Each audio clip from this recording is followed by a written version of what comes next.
This episode is brought to you by my very first book, The Fifth Vital Sign: Master Your Cycles and Optimize Your Fertility. With over 1,000 research citations, it is the most comprehensive resource on fertility awareness and the menstrual cycle to date. Head over to fertilityfriday.com/vitalsign for a free sample of the first chapter. That's fertilityfriday.com/vitalsign. This is the Fertility Friday podcast, episode number 242.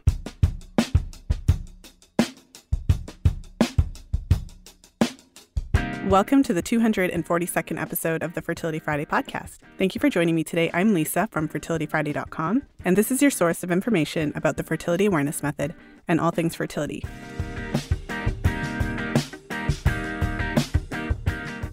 Today, we're going to talk about preparing for pregnancy, and I have to share with you the top 4 ways that you can prepare your body for pregnancy and just certain things that you should really be thinking about if you're planning to conceive in the near future or even in the distant future. Before we jump into today's episode, I just wanted to share with you a few things that have happened since The Fifth Vital Sign has actually been released.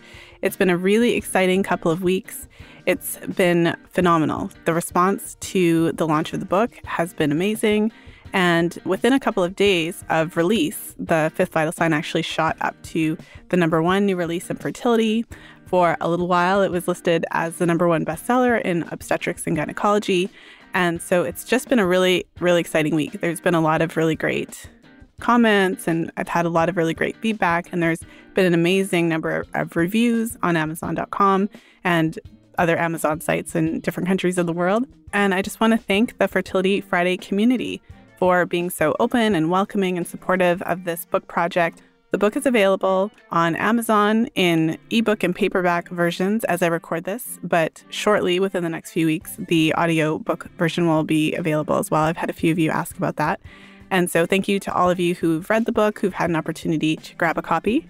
And if you're curious about the book, what it covers, and what makes it different from other books on the topic, I would encourage you to head over to thefifthvitalsignbook.com and actually jump in and grab the first chapter for free.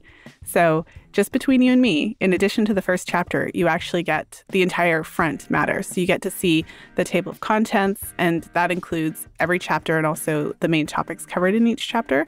So by jumping in and grabbing the first chapter, you're actually getting a really great window into all of the different topics that are covered in the book. So without further ado, let's jump into today's episode.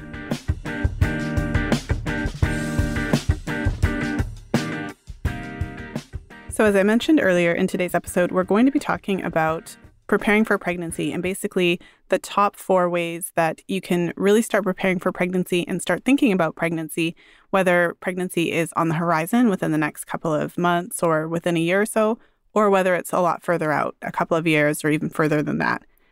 And I would say even as far as 2 or 3 years in advance, there's certain things that you should actually be considering already. Now, if you've listened to the podcast for a while, there's a number of things that I'll mention that you've probably heard before. But as I was writing the Preparing for a Pregnancy chapter, really, it was interesting how that came together. In the first draft of the book, that chapter didn't even exist. And I kept writing about specific things pertaining to pregnancy at different areas of the book. So at some point, it actually had to become its own chapter. And it turned out to be one of possibly the longest, but certainly one of the most comprehensive, with a significant number of research citations throughout. And so I'll go through all 4, and then I'll kind of discuss each of them in depth. So the first thing to do when you're preparing for pregnancy is to come off of hormonal contraceptives about 18 months to 2 years in advance. So we'll talk more about that. Number 2, it's really important to consider, if you are able to, and if you have the time to do so, doing a preconception period where you're actually doing a period of focused nutrition about 6 to 12 months prior to when you start trying to conceive. Number 3 is optimizing sperm quality by instituting the same preconception diet for your male partner if you are partnered to a male. And number 4, track your cycles and learn fertility awareness so that you can really get the timing right when you're ready to start trying.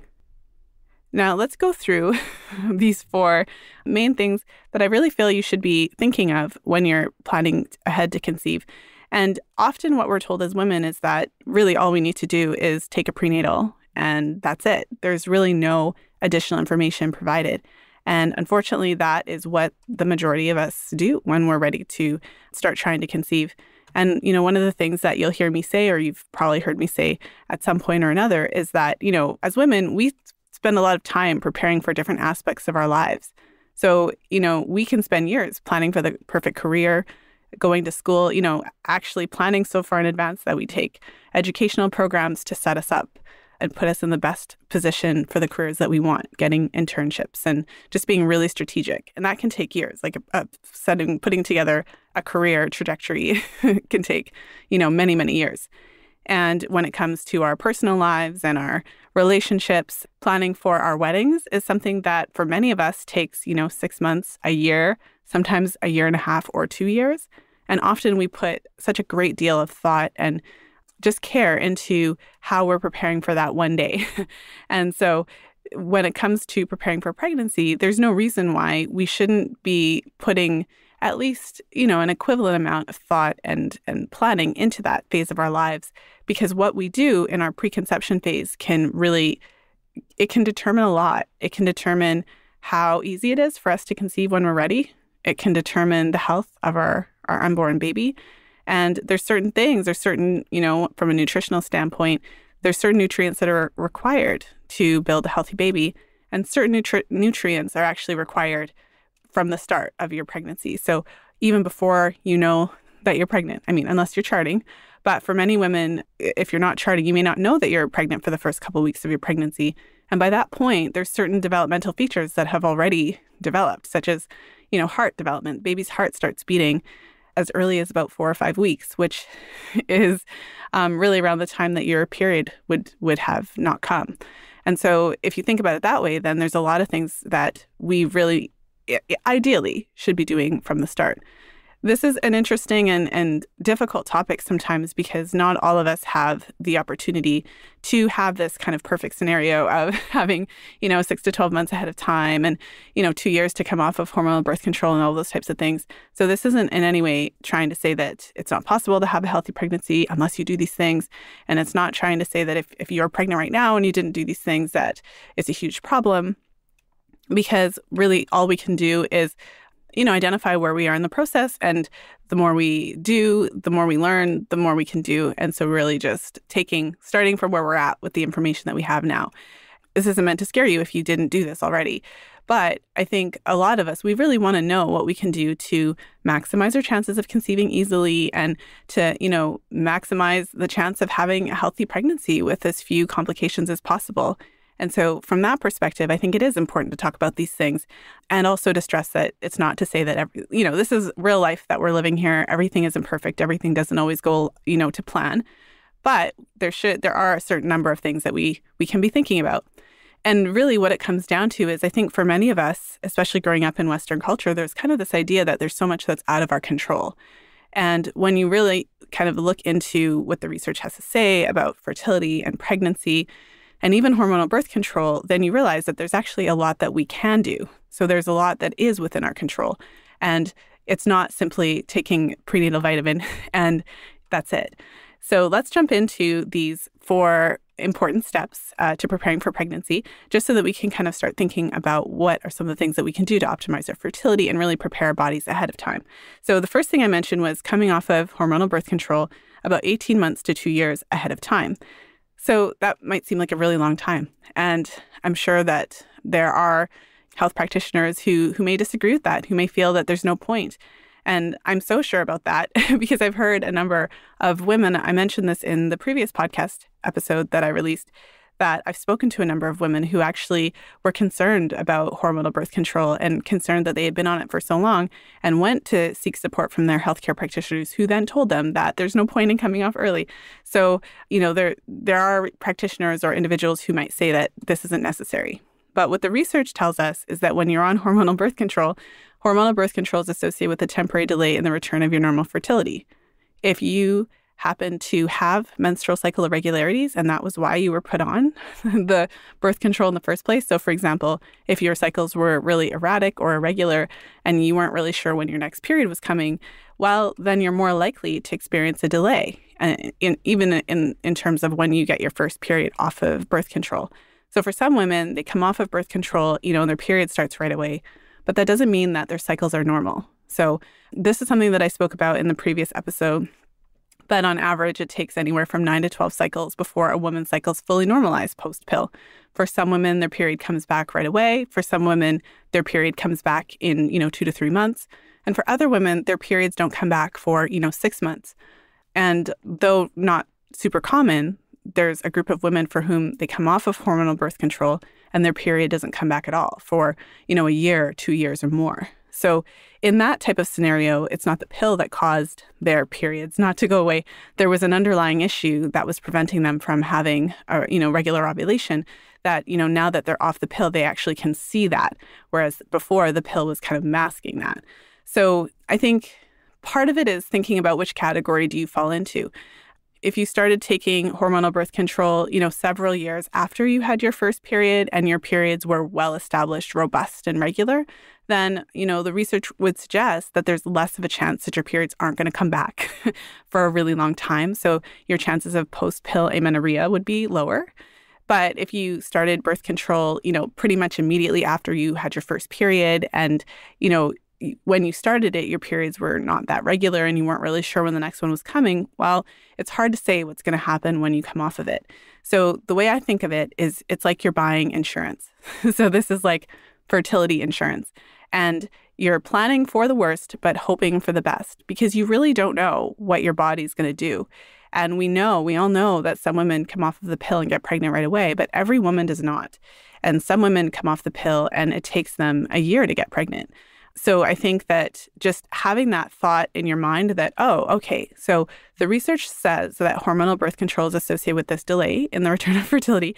So I want to, incorporate that transition period into my decision of when I'm going to come off the pill. So I feel like that would be kind of the first step and really important. But it does raise an important question. So if you're going to come off of birth control, so what I'm suggesting is to come off of birth control when you're still actively avoiding. So you're coming off of the birth control, but you're not ready for a kid yet. That's the whole purpose of this whole, coming off 18 to 2 years before you even start trying. So what I'm saying is different to when you come off of it and you're still, you're kind of trying and you're ready. I'm actually saying come off before you're ready for kids.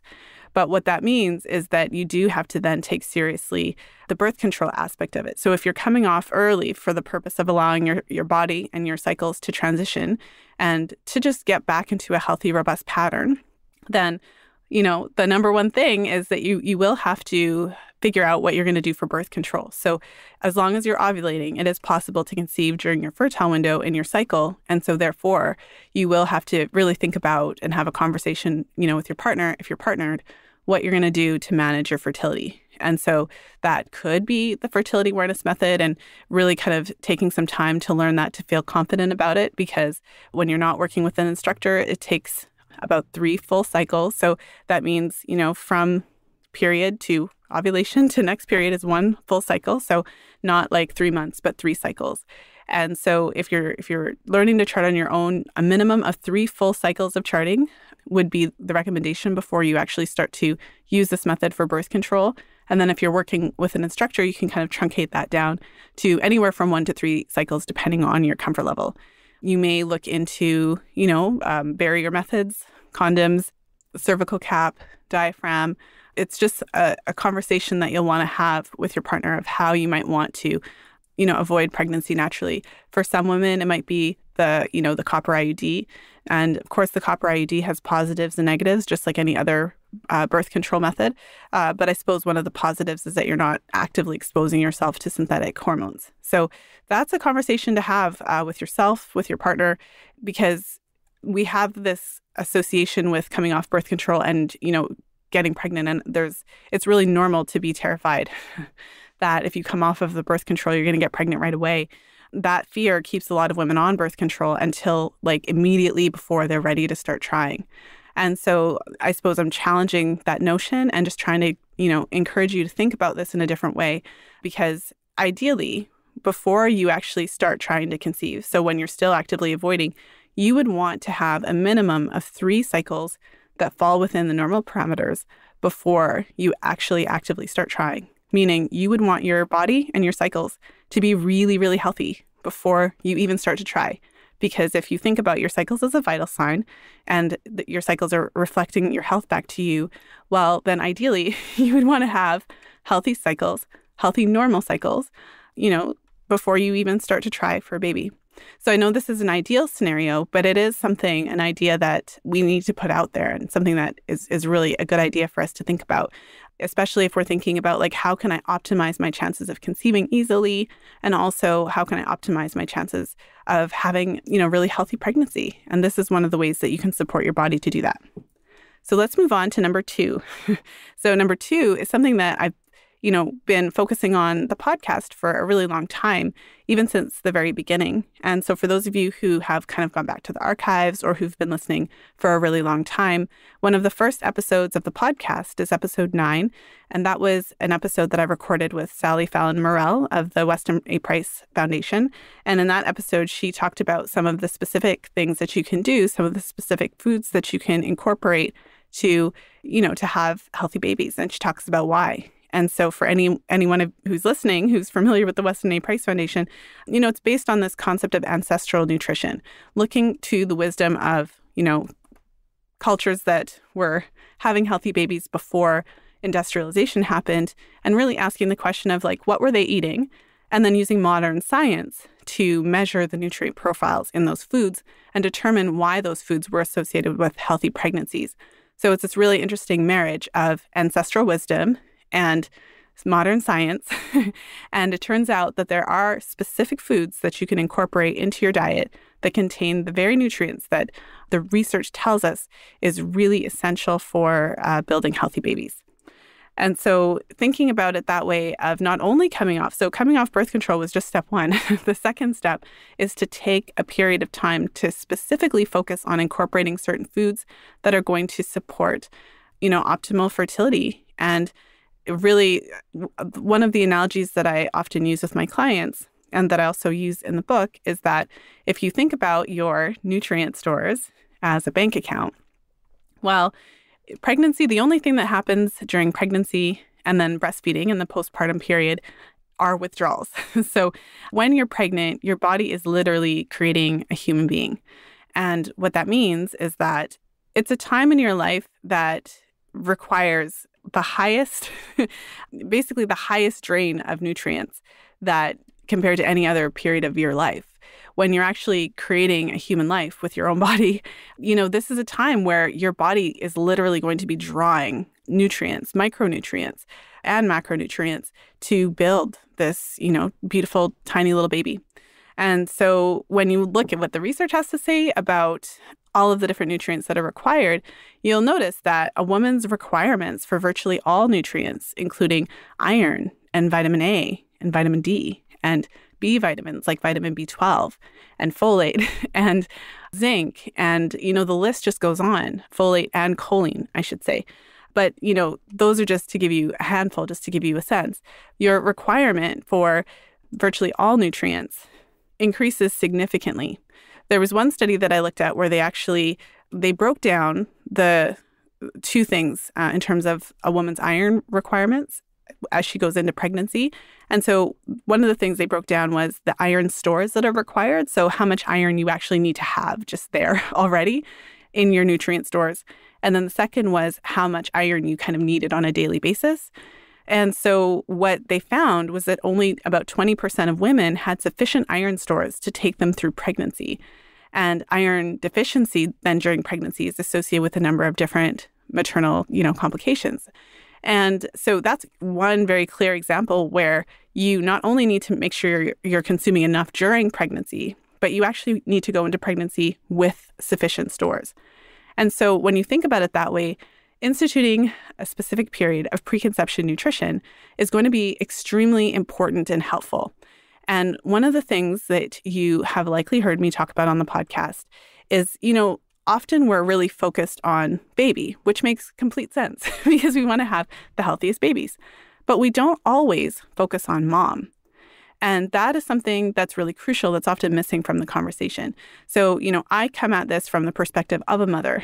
So with 2 children, meaning I've gone through pregnancy and birth and breastfeeding, postpartum twice. And what I can tell you is that, there's no other time in your life that is just so demanding as when you've just had a baby. And it's at that point you realize how much incredible creative energy went into creating this, amazing, beautiful, tiny little human.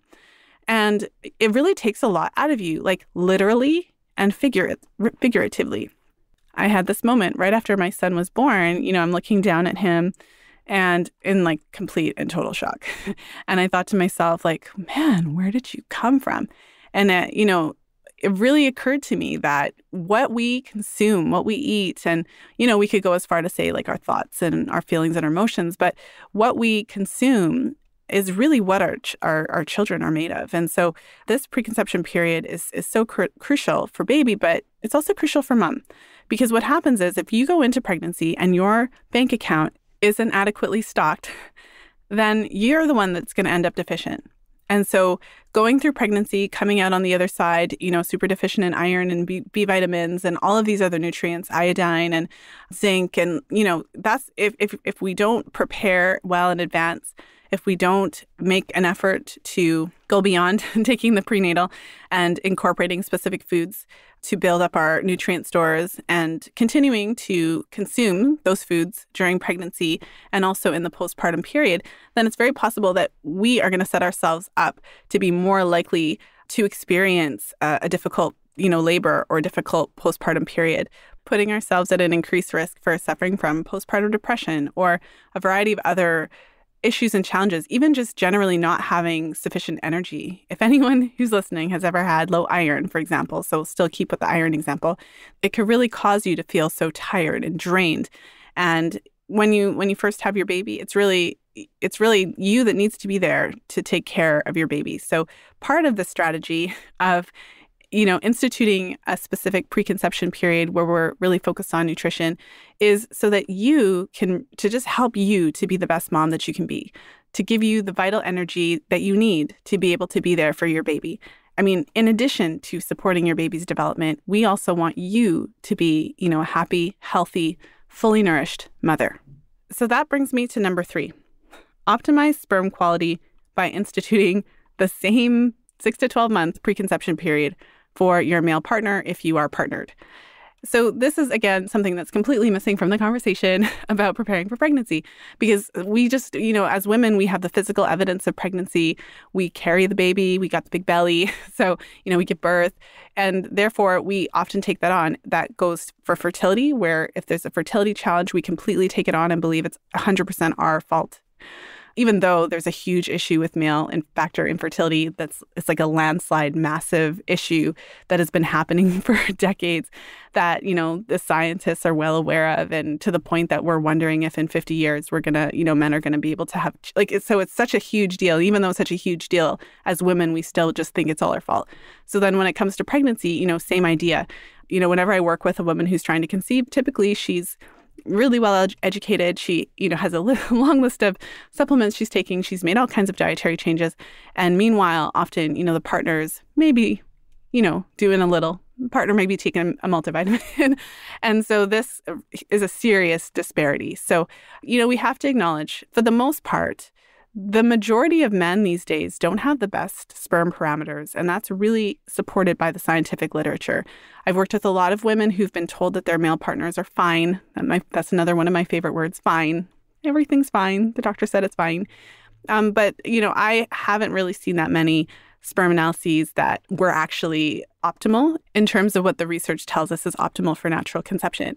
So with that in mind, it is just as important, if not more important, for your male partners to jump in and join the fun and, incorporate a preconception diet, and specifically incorporating specific foods to support fertility, to support sperm production. And so, there's some certain key nutrients, many of which I've mentioned already, that are essential for normal development, normal egg development, normal sperm development, healthy fertility, normal fetal development, all those types of things. And so, once again, those nutrients include folate and choline, so equally important for men and women because folate and, choline are required for normal sperm development. The B vitamins, so including vitamin B12, vitamin A is essential. And so vitamin A retinol, so the type of vitamin A that you get from animal foods, is essential for normal, egg and sperm development, normal fetal development. Vitamin D is essential for normal sperm development. Men and women who are deficient in vitamin D, so on the male side, men who are deficient in vitamin D are more likely to have lower sperm parameters, and women who are deficient in vitamin D are more likely to experience pregnancy complications such as miscarriage and fetal loss, etc. Iodine is essential for normal ovulatory function, iron, zinc, and in addition to that, also omega-3 fatty acids. So, the type of omega-3s that we're going to get from fish and seafood. And so I think that just knowing those things and knowing that not only is it important for us as women and to prepare our bodies and to ensure that our nutrient stores are well established, it's equally important for men to take some time to focus on preconception nutrition so that their sperm is as healthy as it can be. Doing this alone for a period of 6 to 12 months, will have a significant impact. And you could even, if you want the science behind it, you could do a science experiment on yourself. Go to the doctor, get a checkup, get some labs done, get your vitamin B12 levels checked, get your vitamin D levels checked, just check out several things and then institute a preconception diet for a period of 6 to 12 months and get those levels checked again and see what happens. Ultimately, this is a really important step and something that we should all be thinking about as we are preparing for pregnancy. And so in terms of the diet itself and the specific foods that are, important to consider incorporating, foods such as liver and organ meats contain a high density of nutrition, higher than you're going to find anywhere. And so when we're talking about B vitamins, vitamin A, folate, choline, iron, zinc, going to liver and organ meats is really the most direct way to get a high concentration of these nutrients into your diet. And it's interesting because certain nutrients that we know are essential for improving sperm and egg quality, such as coenzyme Q10, when you're eating liver or heart meat, and I know for a lot of you, your stomach just rolled over and you probably just what is this chick talking about? But when we look at the research, though, those specific, organ meats contain the highest level of coenzyme Q10 and other nutrients. And so, one of the questions I've always had, I'm just a curious person. And so this is a window into how my brain works. But I always used to wonder because, 200 years ago, there was no Whole Foods. There was no organic store or whatever. And so I always used to wonder, how did people do this before there weren't even vitamins. Vitamins are something that came in the 20th century. That's something that has been around for less than 200 years. So, what did people do before that? And so when you combine the concept of ancestral nutrition with modern science to see which nutrients we need and which foods that they're in and how those match up, then, we kind of figure out okay, well, this is why people used to eat that way. So in addition to liver and organ meats, other foods that contain the key nutrients required for preconception nutrition include shellfish, if you're able to eat fish and shellfish. And so fish naturally contain omega-3 fatty acids, which are essential for reducing inflammation and also for optimal, egg and sperm development and essential for fetal development as well.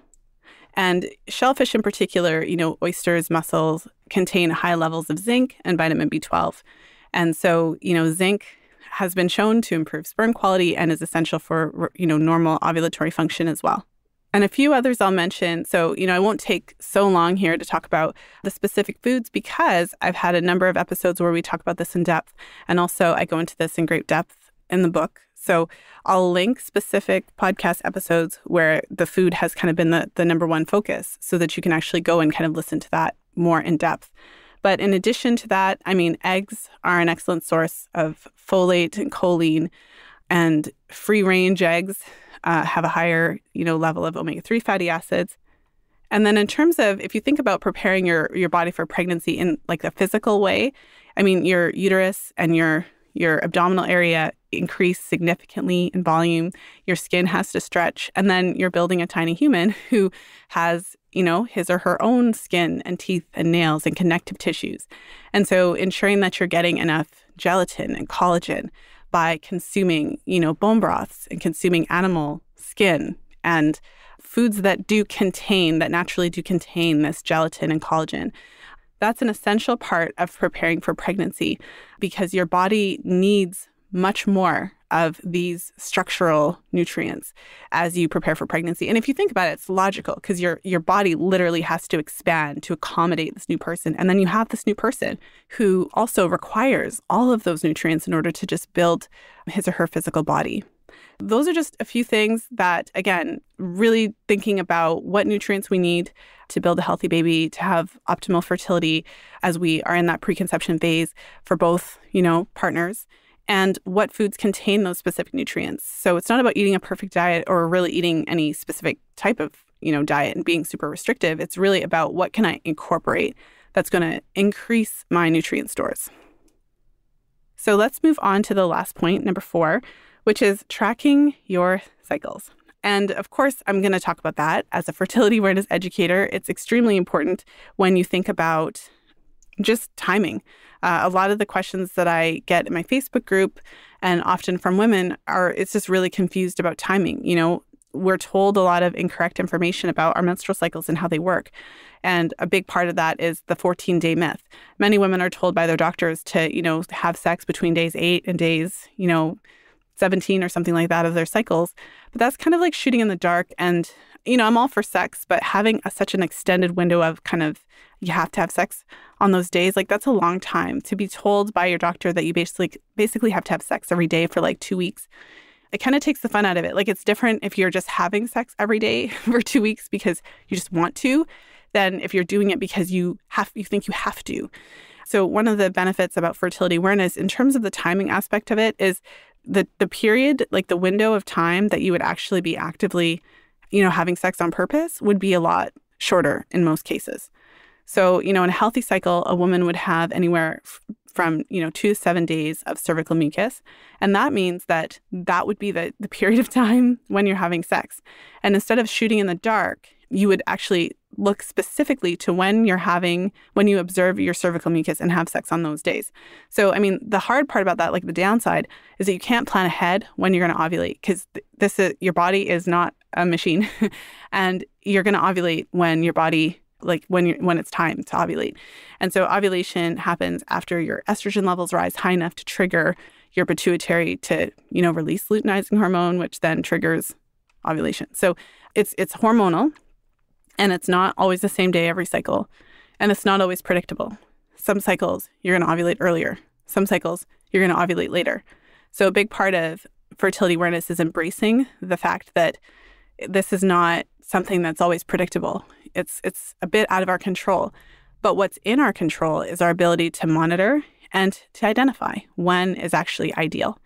The reason that your cervical mucus observations are so essential for conception is because cervical mucus is what keeps the sperm alive for up to 5 days. It's what facilitates sperm transport into your cervical crypts and, into your uterus and your fallopian tubes. And really, there's only a small window of fertility in your cycle. So when you have cervical mucus present, it's telling you that you're actually in that specific window. And so that's why we want to pay attention to cervical mucus as the primary sign of fertility. We really want to time sex based on when we see mucus. So if you get anything from this podcast, it would be to kind of put aside the idea that you're always going to ovulate on a certain day, and that if you chart your cycles and you determine when what day you ovulated this month, that you're always going to ovulate on that day. So it's possible to ovulate on day 8. It's possible to ovulate on day 14. It's possible to ovulate on day 21. It's even possible to ovulate on day 55. But in a healthy cycle, ovulation would take place somewhere between days 10 and 23. So it's really helpful to know that and to know what to look for. So when it comes to timing sex, you want to look for your cervical mucus. And so the cervical mucus either looks like creamy white hand lotion, or it might look like clear, stretchy, raw egg whites.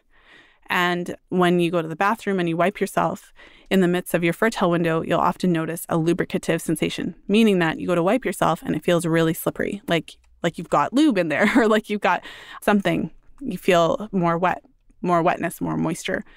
And so that's what you look for. So basically, when it comes to timing, maybe it sounds too simple, but you're looking for that. And when you see it, then you know, those would be the days to have sex on. And then you would have sex until you ovulate, until you've confirmed that you've ovulated, and then you would move on.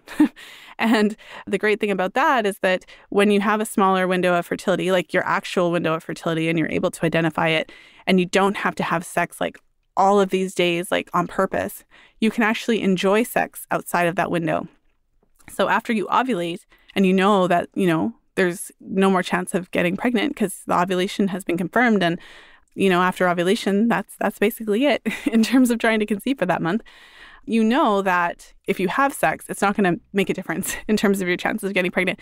And so, you know, for a lot of women, that means they just don't have sex because this sex has become just associated with trying to conceive, and, you know, but for, you know, if you think about it from the perspective of like, this is great that you can identify that period, then you could enjoy. So I had a woman ask me about the 2-week wait, and, you know, what are my thoughts on managing that? So for women who are actively trying to conceive, that period of time between ovulation and their next period is obviously really stressful because you just don't know. Did it take? Did it not?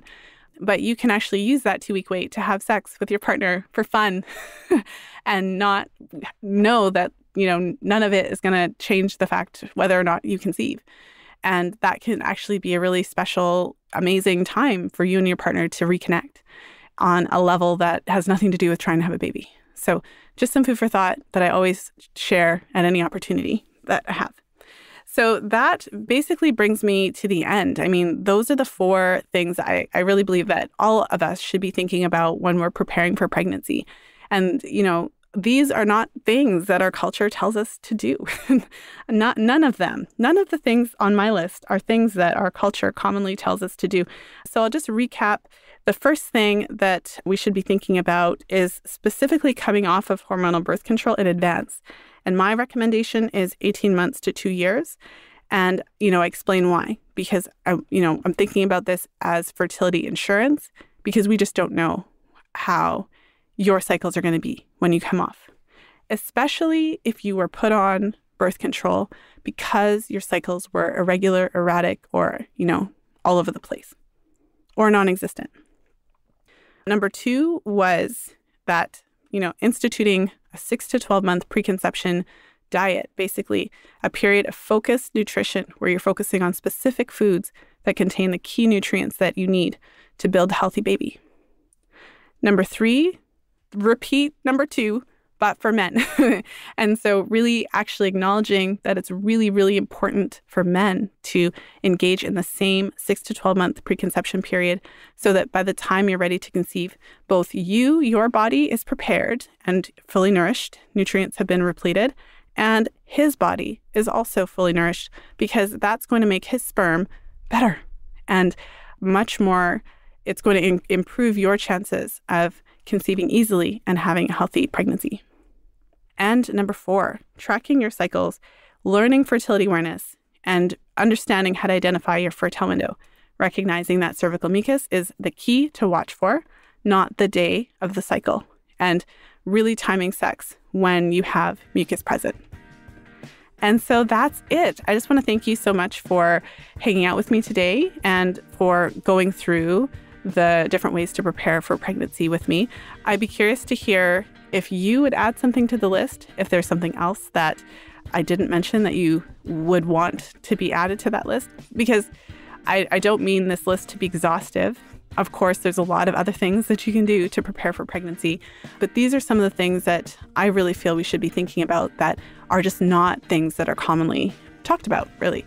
And so for more information about the specific fertility foods, as I mentioned, I'm going to link several podcast episodes to this show. So if you head over to fertilityfriday.com/242 for your additional listening pleasure, I'll link some of the specific episodes where we've talked about fertility foods specifically that you would want to be focusing on during the preconception period, because I went through a few of them, but I really didn't go in depth because I didn't want this episode to end up being like 2 hours long.